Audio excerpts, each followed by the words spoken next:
কাঁকরোল একঘেয়ে খেতে খেতে যারা বিরক্তি হয়ে গেছো তারা অবশ্যই এই রেসিপিটি ট্রাই করো। নতুনত্ব রেসিপি কিন্তু অসাধারণ খেতে। ফার্স্টে কাঁকরোলগুলোকে মাঝখান থেকে ঠিক এইভাবে দু টুকরো করে নেব। তারপরে ধুয়ে ভালো করে পরিষ্কার করে নেব। এবার কড়াইতে সামান্য পরিমাণে জল দেব, যাতে জলটা পুরো কাঁকরোলটা সেদ্ধ হওয়ার সময় পুরো শুষে নেয়, মানে সোপ করে নেয়, যাতে কোনো জল ফেলে দিতে না হয়, তাহলে কাঁকরোলের পুষ্টিগুণটা ওই জলের সাথেই বেরিয়ে যাবে। কাঁকরোলগুলোকে ঠান্ডা করে নেওয়ার পরে একটা চামচের সাহায্যে ঠিক এই রকমভাবে ভেতর থেকে দানাগুলোকে বের করে নেব।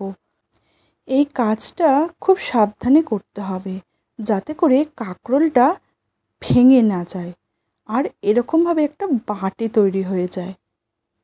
দেখো, আমি কিন্তু ঠিক এই রকমভাবে সমস্ত কাঁকরোলের ভেতর থেকে দানাগুলো বের করে নিয়ে একটা বাটি মতন তৈরি করে নিয়েছি। কি ভাবছো, কাঁকরোলের দানাগুলো ফেলে দেব? একদম ফেলবো না, এটা দিয়েই পুর তৈরি করব। তোমরা চাইলে এই দানাগুলোকে মিক্সিতে পেস্ট করে নিতে পারো।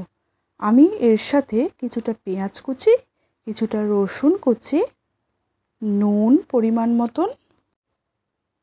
পরিমাণ মতন ধনে গুঁড়ো, সামান্য শুকনো লঙ্কা গুঁড়ো, হলুদ গুঁড়ো, চাট মশলা আর কিছুটা গরম মশলা দিয়ে আর 2 চামচের মতন বেসন অ্যাড করে একটা ভালো সুন্দর করে একটা পুর তৈরি করে নেব।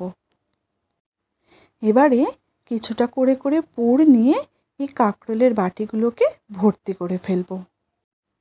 দেখো, ঠিক এই রকমভাবে আমি কিন্তু সমস্ত কাঁকরোলগুলোকে রেডি করে নিয়েছি।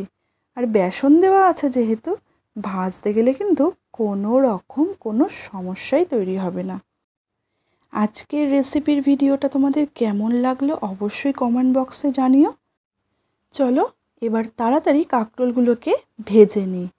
কড়াইয়ের মধ্যে তেল গরম করতে দিয়ে দিয়েছি।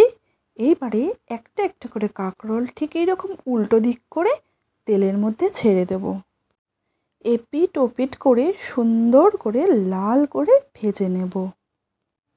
তোমরা একবার বাড়িতে অবশ্যই ট্রাই করো, দেখবে আমার মনে হয় তোমাদের সত্যিই খুব ভালো লাগবে এই রেসিপিটা।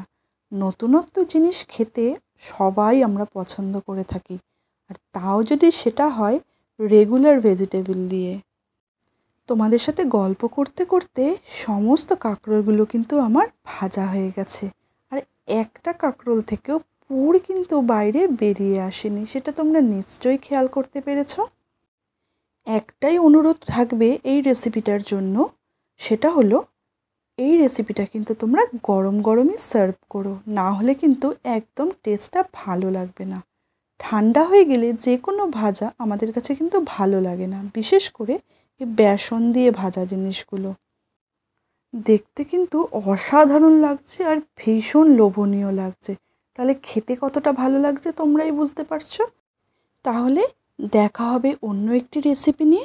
সকলে ভালো থেকো, সুস্থ থেকো।